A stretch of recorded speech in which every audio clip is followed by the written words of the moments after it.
Sometimes when we're going about our lives, we're exercising, hanging out with friends, or walking our cats, someone around us will do something that seems to have absolutely no explanation. What can I say?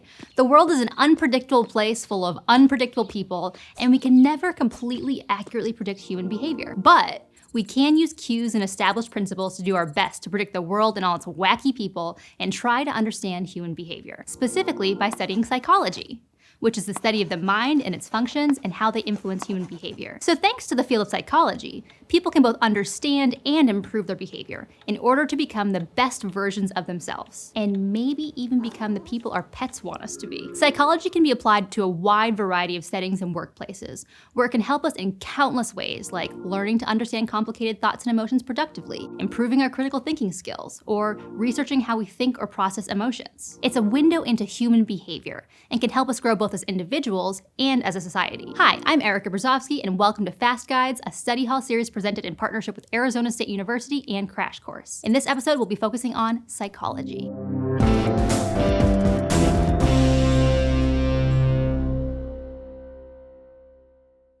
Let's start with what psychology even is and why people, maybe even you, want to study it. Like we said at the start, psychology is all about human behaviors and mental processes, and we learn about them through theory, clinical work, and research. Using the principles of psychology, people can understand themselves and others better, which is why psychology is such an essential field to the human experience. Like if you've ever wondered how people change their behavior, you might be interested in the theory of operant conditioning, where changing human behavior is broken down into 4 different categories: positive reinforcement, negative reinforcement, positive punishment, and negative punishment.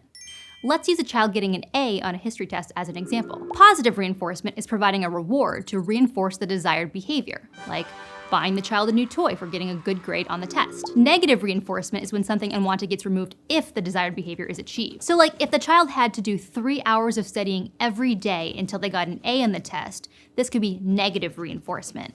Because for lots of kids, the mandatory 3 hours of studying is unwanted. And if they get an A on the test, it will be removed. Positive punishment means something unwanted is added as a repercussion for not achieving the desired behavior. For example, if a child was made to do extra chores if they did not achieve an A on the test, that would be positive punishment. And negative punishment is when a desirable stimulus is taken away, such as if the child's repercussion for not getting an A on the test is not being able to play with their toys. Overall, operant conditioning is used in lots of psychological practices today in 2022. So what do you think would help you get an A? The theory behind operant conditioning is just one of so many ways we've come up with to describe human behavior. And these 4 examples are just the tip of the iceberg in terms of how stuff outside of ourselves can influence what we do. We might also delve into coping mechanisms, which explain strategies we use to reduce negative emotions in our lives, or theory of mind, which talks about understanding that other people around us have thoughts, just like we do. No matter what part of psychology we're studying, it can lead us to valuable conclusions that explain how and why people do what they do. And as psychology majors, we'll spend time learning about theories and research like this, often with a hands-on scientific approach. Guided by your own interests and passions, you can research the ways in which life experiences, environment, culture, and biology combine to shape our perceptions and behavior. Like any major, you'll start in general classes, where you'll get an overview of the history of psychology and some of the world's most famous psychologists, whose work has continued to shape the field even as we've learned new things, like Sigmund Freud, B.F. Skinner, Mary Whitney Calkins, and Jean Piaget. You'll also learn some basics of psychology, like how the different areas of the brain work in relation to behavior. Once you have a handle on these basics, you'll move on to more specific courses that cover everything from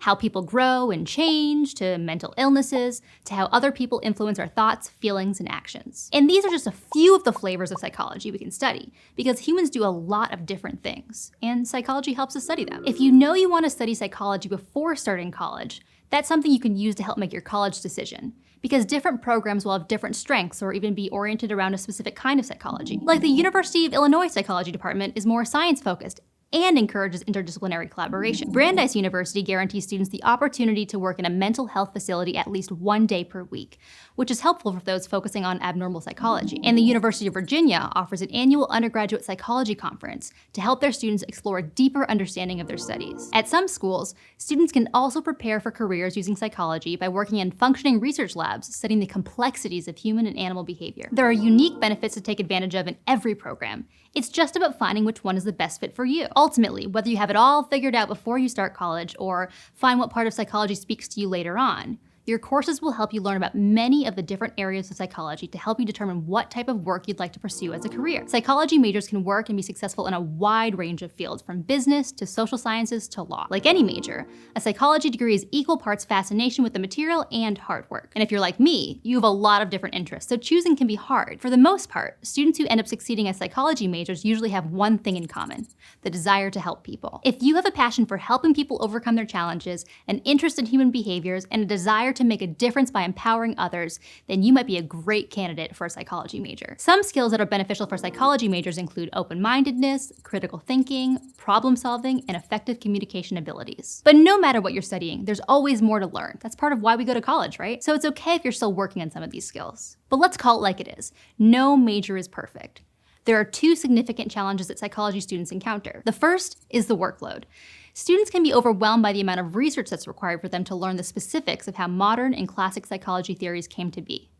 But that can be the case in any major. So, if you prepare yourself mentally and find a time management structure that works for you, you can manage this workload no matter how much research it requires. The second challenge that psychology students often face is the amount of qualifications it takes to get the jobs they want. Like, students may have to get a master's degree in order to become a licensed therapist, and some will need a doctoral degree on top of years of work experience to become a psychologist. And programs can be very competitive for admission. So pursuing psychology can be a long road depending on what you want to do. This daunting commitment aside, a master's degree doesn't have to be super difficult to achieve if you plan ahead. Some institutions, like Arizona State University, offer programs called 4+1 degrees, where you can combine your undergrad work with graduate work to get a bachelor's and master's degree in 5 years. But no matter what, knowing something about human behavior can be valuable in every other field. So if you start studying psychology and realize that the major isn't for you, there are lots of places to pivot, like to social work, sociology, applied behavior analysis, social justice, or teaching. All of these fields also work closely with people and relationships. And if you do complete your degree but realize that you don't want to keep working in psychology, then you'll want to talk to a career advisor.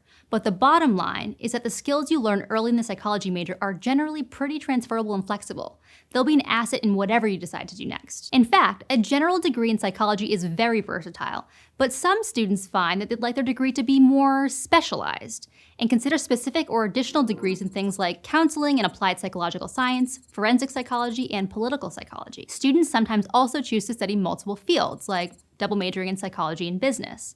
This sets them up well for jobs with titles like industrial and organizational psychologist, marketing analyst, and entrepreneur, because these jobs combine those two topics. Or the combination of psychology and law could position you for a job in policy regulation. Combining psychology with criminal justice could lead to jobs working for the FBI, CIA, or DEA as a fraud investigator or counterterrorism analyst. That is, if you're interested in earning advanced degrees and entering a competitive job landscape. The point is, the options for fields you could work in are endless. So even though you're just starting out and still trying to pick a major, it's never too early to think about your post-graduation plans. Psychology is a field where you can really go in any direction you want. Sports, addiction, environmental issues, criminology, animals, or pretty much anything else you can imagine. Everywhere that there is a desire to change or understand behavior, there's a need for psychologists. So in researching possible careers or looking for jobs after college, a few job titles for students with a bachelor's degree in psychology are benefits manager, claims supervisor, child development specialist, healthcare facility administrator, and veterans counselor. So let's talk money.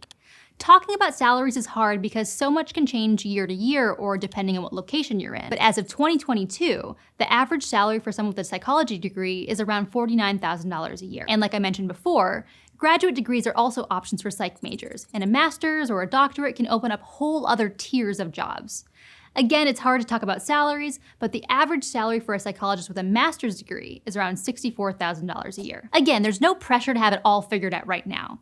Some people know what they want to do, and for others it takes time, but it's good to know your options. If you do happen to have a specific career in mind, like working in policy regulation or starting your own private business, then you'll want to plan and even test out the field by taking courses that could be helpful later on. Like if you want to practice psychology, therapy, or another form of counseling, then you'll most likely need a master's degree. It's not the only factor, but the combination of subjects and classes that you take, plus any specialization you do, can have a large impact on securing your dream job. But regardless of whether or not you choose to pursue a job in the general field of psychology, you'll get valuable skills from this major that are easily transferable to other fields, like analytical and critical thinking, being able to manage information and make decisions, managing and including other people, flexibility, creativity, adaptability.